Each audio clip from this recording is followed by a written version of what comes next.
Hi, I'm Brian Matthew from Verico the Mortgage Professionals, and thanks for watching. This is the next video in our series about reverse mortgages. In our first video, we talked about dispelling the myths around reverse mortgages.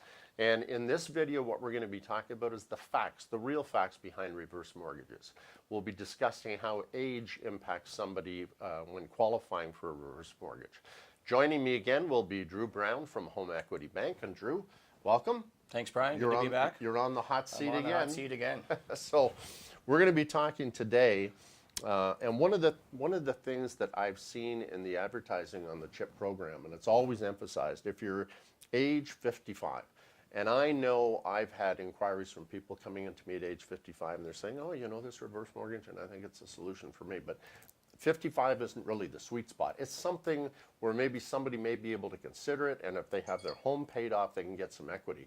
But it's not really the sweet spot for a reverse mortgage. Is that true? That is correct. So it's kind of a graduation system based on age and gender, and I'll speak to that in just a second. So the older you are, the closer to 55% you'll get. And part of the reason is that we want to make sure that clients have equity at the end. And like we talked about in the first video. That's right. We've had clients that have been with us for 30 years. I mean, if they got that at 55 and we gave them 55% loan to value, 30 years later, they would owe far more than what the property is worth because the markets just would not appreciate that way. So the sweet spot essentially is kind of in that 78 to 82 years of age to get the maximum. But most of our clients don't need 55% loan to value in order to satisfy their financial needs at that particular time. And not to mention, as they age, they qualify for more, and of course their property goes up. So when they get the mortgage with us, let's say at 60, if they still have it at 70 and they're in need of more funds, we can do a refinance of that particular mortgage with them because they're older and they qualify for more, and more than likely their property has appreciated. And so that gives us an opportunity to solve whatever the situation is that they have, or maybe some extra financial planning that they'd like to have done at that time to free up that equity in their home, because they're not going to qualify for a regular or traditional, what we call forward mortgage, because of the fact they don't have the income. We talked in the first video too about this series being of interest to people who have aging parents or perhaps aging grandparents, and I've encountered that situation myself, where I've talked to people, and I'm in that situation. I'm caring for my mother, who is in her mid-90s, and she's in a retirement home. But there's a lot of people who want to still stay in their home, but they may not understand what a reverse mortgage is. And so I think, from my personal experience, I think it's great if family understands what a reverse mortgage is, and if somebody gets a reverse mortgage, that they sit down with family and they talk about it. So let's talk about the types of reverse mortgages that people can get. Just on that point, Brian, we encourage family to get involved. It's very important that they know, and in a lot of cases their parents or grandparents may not know that this is an option, and they do. So and they may have those concerns that we talked about. Exactly, the myths, right? Exactly. So we offer two products at Home Equity Bank for reverse mortgage solutions. The first one is called CHIP, and that stands for Canadian Home Income Plan. That's designed to deliver a large sum of money at once based on whatever their equity qualification is at that point. So if they're paying out an existing mortgage or a HELOC or something to that effect, that's usually doing renovations where they need a large amount of money. That's probably the product that would suit them better. The other one that we have is fairly new, and when I say that, it's probably the last 3 years that this is kind of caught on, and it's called Income Advantage. And what it's designed to do is to supplement somebody's income on a monthly basis. So, for example, they own a home with no mortgage, but they, for whatever reason, their pension with the company they're with, Sears comes to mind, things like that, where there's going to be a shortfall or what they're expecting is not going to be there, and they can't survive on OAS and CPP. This will pay them a minimum of $1,000 a month for as long as the equity is available to do so. And can that be adjusted? Can you it say can be. 1,000, 2,000, You can, whatever? yes, and you can actually request to have a lump sum as well down the road. So let's say you needed to do some repairs on the property, or your example earlier about aging parents wanting to stay in their home. Getting extra help is expensive. Not only are you having to take away your time from your business and your life, but you may need to hire PSWs in the home, nursing care. You may need to do renovations to the property to make mobility more easily manageable for your parents or grandparents in that property. And this is a really good product for that. So for example, let's say it was $2,000 a month to have that kind of professional care in the home for your parents. Yep. This could be used to supplement that or to pay for that rather than it coming out of the kids or grandkids' pocket. And it just, it'll ease the tension as far as, or the stress that's involved in, how do we pay for this?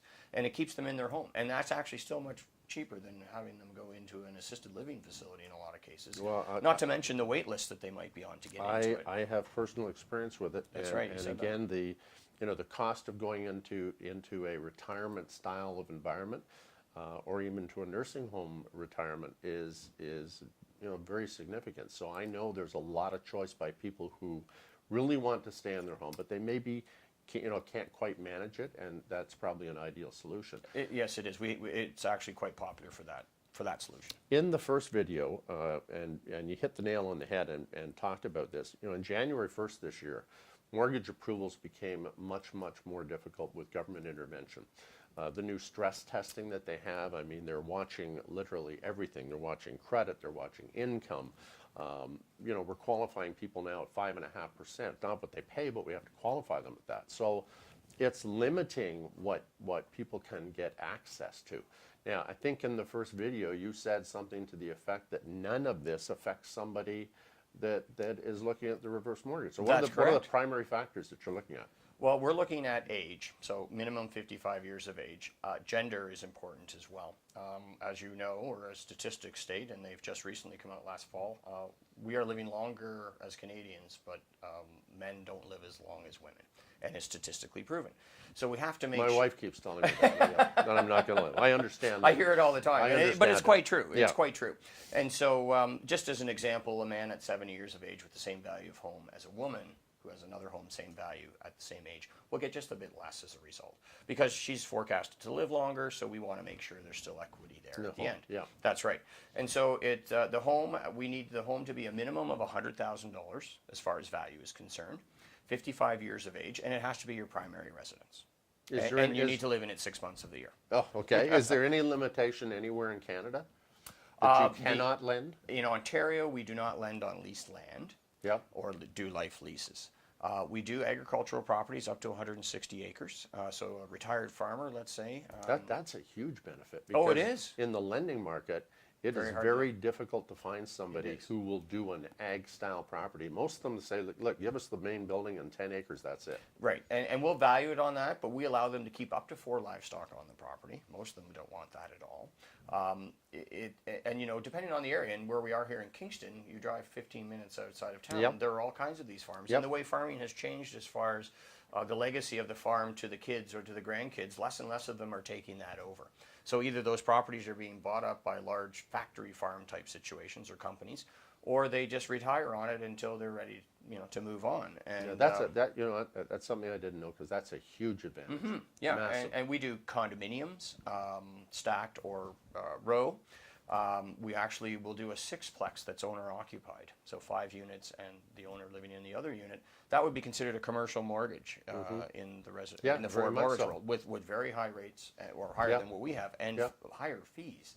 Now that's not common, but somebody that's in that situation might see this video and say, wow, that would be great for me. I've been trying to get financing and I just can't get it together for whatever the reason might be. It could be a credit issue. Or somebody that's older that has a portfolio. That's right, and they're looking to supplement that, right? Yeah. So we do quite a few different kinds of properties. People just think that we're single family dwellings, the basic kind of setup that you see everywhere. Okay, we do unique properties too. You mentioned a minute ago fees, so let's talk about Sure. fees. So we're doing a normal mortgage for somebody, and we're going to have normal appraisal costs. We're going to have legal costs. What are the costs involved in a reverse mortgage? Well, both of those costs are applicable to our product.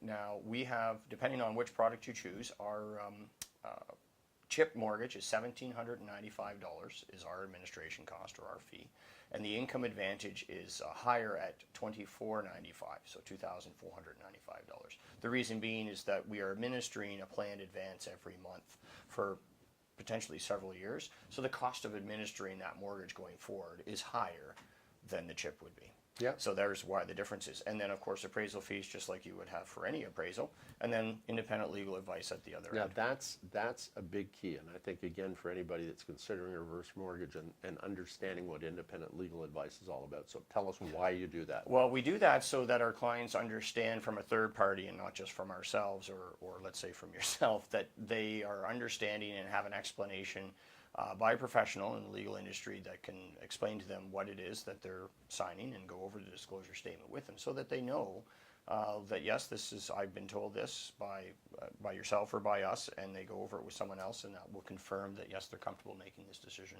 or maybe it's not the right thing for them to do. But it gives them another opportunity to look at it with the opinion of a lawyer. And that way, everybody has done their due diligence. Yeah, I think that's huge. Oh, very, absolutely. It's required. It has to happen. I think that's great because people, the reason for doing this series is to give people the tools to understand what it's all about. And I think that's another measure of comfort, knowing that they're also going to be having somebody sit down with them and almost give them a second opinion. But, Absolutely. I mean, it's my job, basically, as a mortgage specialist, to take a look at the alternatives and give them the idea of what the alternatives are compared to their situation. So I think overall that's great. Great. Okay, so we've covered that. In our next video, we're going to be talking about specific ways that a reverse mortgage has helped people with their financial planning, and I think we've got lots of examples to talk about. So again, thanks for joining me. Thanks for having me. And thanks for watching. And if you have any questions, my contact information is at the end of this video. Please feel free to contact us and join us for the next video in our series.